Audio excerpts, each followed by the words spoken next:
Good afternoon mga idol, tayo magluto ng another recipe ng kankan nool. Mga hindi pa po nakapanood sa una kong video about sa kankan nool o na-curious kung ano ba ang kankan nool. Pero bago ang lahat mga idol, ito ang sasahog natin. Ito yung gizzard na manok na iboboiled ko ng 30 minutes bang ini-slice ko tong kankan nool. Mga na-curious kung ano po ang kankan nool ay isang exotic pride delicacy ng mga taga-Abra. Ay once a year lang tumutubo sa mga upland area. Ito pala ay para siyang patatas mga idol na klase din ng isang mushroom. Pag bata pa ay puti pa pero pag matanda na ay medyo dark na yung nasa loob. So nung na-slice ko na ay pinakuluan ko ng mga 10 minutes. Ito na mga idol na i-prepare ko na yung mga kailangan ko.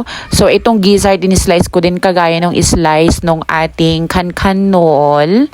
Kasi iluluto ko to na adobong gisado. At ito na nga, gumana na naman ang utak at imahinasyon ko sa pagluluto. O ito na nga, niluto ko muna yung garlic at niluto ko ng slightly brown bago ko inilagay ito namang sibuyas. Ito, ginisa ko ng konti para lumagbas yung aroma ng sibuyas at saka ng bawang.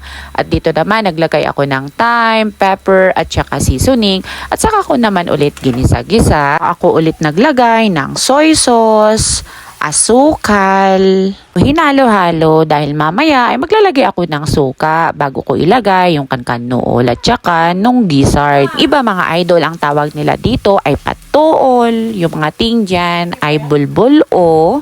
Hindi ko alam kung ano rin ang tawag ninyo mga idol. Ito mga idol nakukuha nila pag tag-ulan sa mga upland areas. Ito mga idol ay nakukuha nila sa mga ilalim ng mga like yung mga dry na dahon. Inuhukay nila sa lupa pero hindi naman ganun kalalim. Ang itsura mga idol ay para siya yung maliliit na patatas. Nang mga idol nung naluto ko na yung sauce saka ko naman iginisa, yung gizzard ng siguro mga 2 minutes bago ko inilagay itong binold ko kaninang na-slice na kankan nool. Dahan-dahan kong hinalo-halo mga idol kasi mamaya ay magsiseparate ako para sa mga bata at para sa amin dahil maglalagay ako ng sili.